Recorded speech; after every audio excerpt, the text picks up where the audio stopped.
এখন থেকে আপনার প্রিয় সিরিয়ালগুলো ফ্রিতে দেখুন এক্সক্লুসিভলি শুধুমাত্র সান নেক্সটে। এখনই অ্যাপ ডাউনলোড করুন।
মোহিত,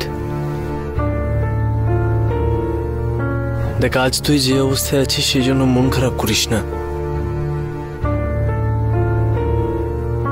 আর এই সমস্যা তোর বেশি দিন থাকবে না।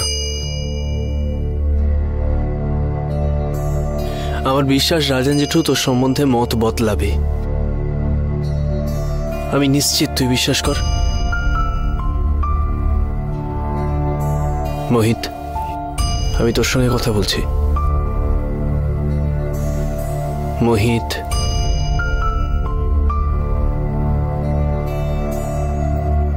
আরে রাজেন জেঠুর রাগ পড়ে গেলে দেখবি তখন সব ঠিক হয়ে যাবে।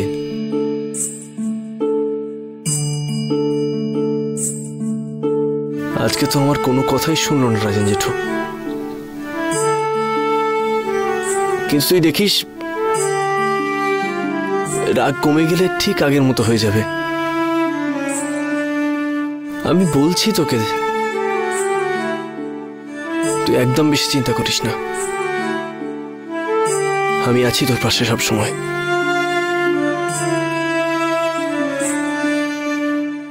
এই শোন, রাজেন জেঠু আর বড় মা তোকে কিন্তু প্রচন্ড ভালোবাসে। ওরাও কিন্তু তোকে নিয়ে খুব চিন্তায় আছে। একটু সময় দে ওদেরকেও তুই, কিন্তু তুই ভেঙে পড়বি না। তুই সবসময় চেষ্টা চালিয়ে যা, তুই নিশ্চিত ওভারকাম করবি, আমার বিশ্বাস আছে। তুই নিজের চেষ্টায় রাজেন জেঠুর রাগ শান্ত করতে পারবি।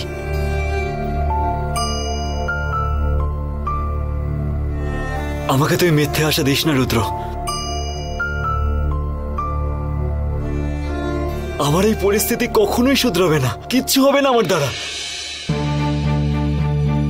আমার পিছনে ফেলিওরের ছাপ লেগে আছে, ছাপ।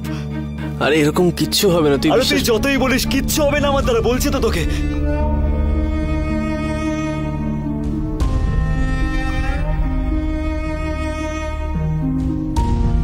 আমি একজন ফেলিওর ব্যক্তি, আমার দ্বারা কোনো কিছুই সম্ভব নয়। আমি সবসময় অসফলই হয়েছি। আমি বিজনেসে অসফল, স্বামী হিসেবে অসফল, বাবা হিসেবে অসফল, ছেলে হিসেবে অসফল। জীবনে যা কিছু করেছি সব ক্ষেত্রে আমি অসফলই হয়েছি। মোহিত, তুই একটু শান্ত হওয়ার চেষ্টা কর। আমি শান্ত থাকতে পারছি না, আমি আর পারছি না শান্ত থাকতে। সবাই মিলে একই কথা বলছে, এটা কর ওটা কর, কিন্তু আমি পারছি না কিছু করতে। আমি একজন অক্ষম, কিচ্ছু হবে না আমার দ্বারা, তুই দেখে নিস। যা যা, তুই চলে যা এখান থেকে, যা। আরে যা না।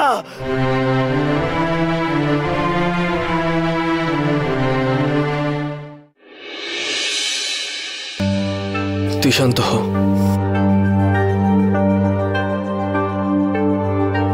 তুই মেন্টালি ডিস্টার্বড আছিস এখন।